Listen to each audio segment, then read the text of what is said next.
Listen closely, because the story I'm about to share will send shivers down your spine. It all started when I decided to explore a supposedly haunted island. The moment I stepped onto its desolate shores, an eerie hush fell over the place. The mist hung low, obscuring everything beyond a few feet. I brushed off the unease, blaming it on the legends that had been passed down. The island's terrain was dense with overgrown vegetation, making each step a struggle. The silence was deafening, save for the occasional rustling of leaves.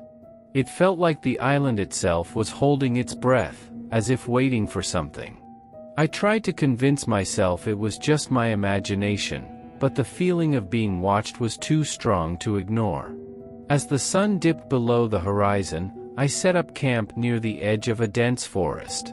The fire crackled, casting flickering shadows that danced like ghosts. I zipped up my tent, hoping to shut out the strange sensations. But then came the scratching sounds on the tent's fabric, like bony fingers scraping against it. Fear crept in, and I covered my head with my sleeping bag, trying to block out the noise. And then, a voice whispered in the wind, a voice so cold it seemed to freeze my blood.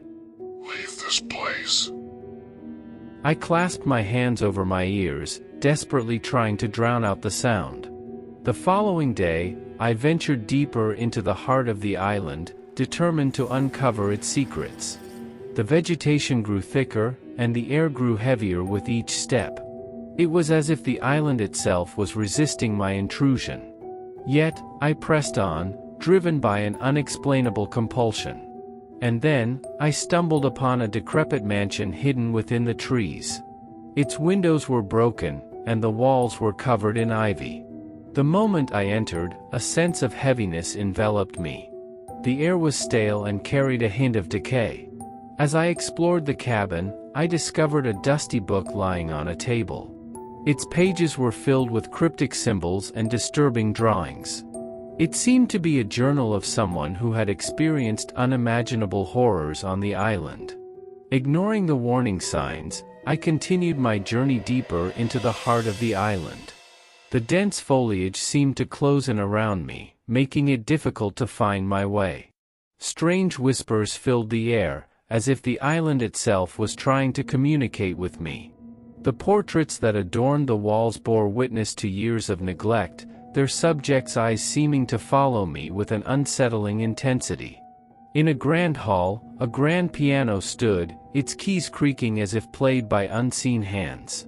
The melody that filled the room was haunting, a mournful tune that seemed to tug at my very soul. I fled the hall, my heart pounding in my chest. Night fell, casting an eerie glow over the island. I stumbled upon an ancient graveyard, with weathered tombstones and overgrown weeds. The wind whispered through the trees, carrying with it the voices of long-forgotten souls. As I made my way through the graveyard, a thick fog rolled in, obscuring my vision.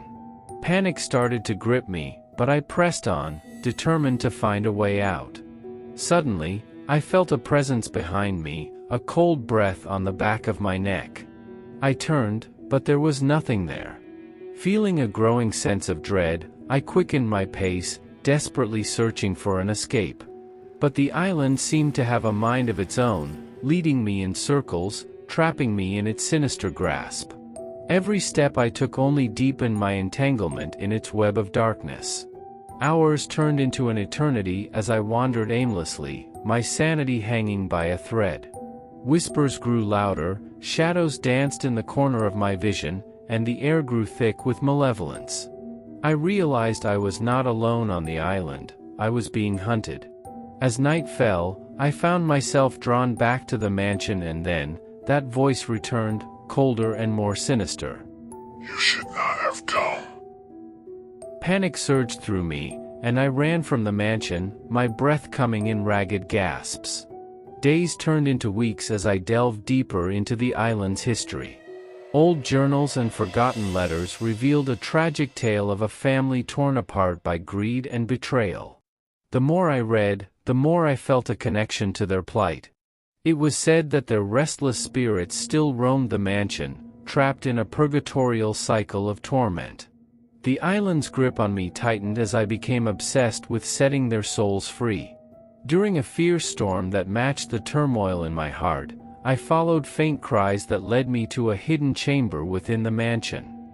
A single candle cast a flickering light on a portrait of a young woman with tears in her eyes. And then, the voice returned, not as a warning, but as a plea, "Help us find peace." It was then that I realized these were not malevolent spirits, but souls trapped in a never-ending nightmare. Determined to bring them salvation, I embarked on a quest to break the curse. Guided by cryptic clues, I unearthed a chest buried beneath the roots of an ancient tree. Inside lay a trove of treasures, relics of a bygone era. I knew instinctively that this was the key to releasing the spirits from their torment. Returning to the mansion, I placed the treasure before the sorrowful portrait. The air seemed to shift, charged with an otherworldly energy.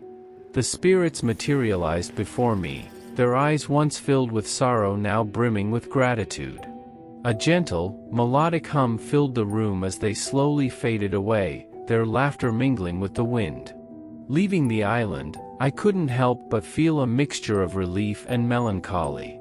The weight of the island's history, the trials I had faced, and the connection I had formed with the spirits lingered within me.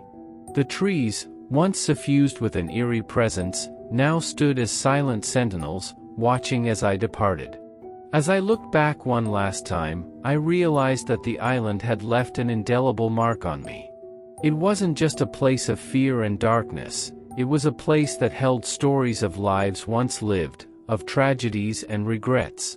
And as I stepped onto the boat that would take me away, I carried with me not only the memories of the haunted island but also a newfound understanding of the complexities of the human experience.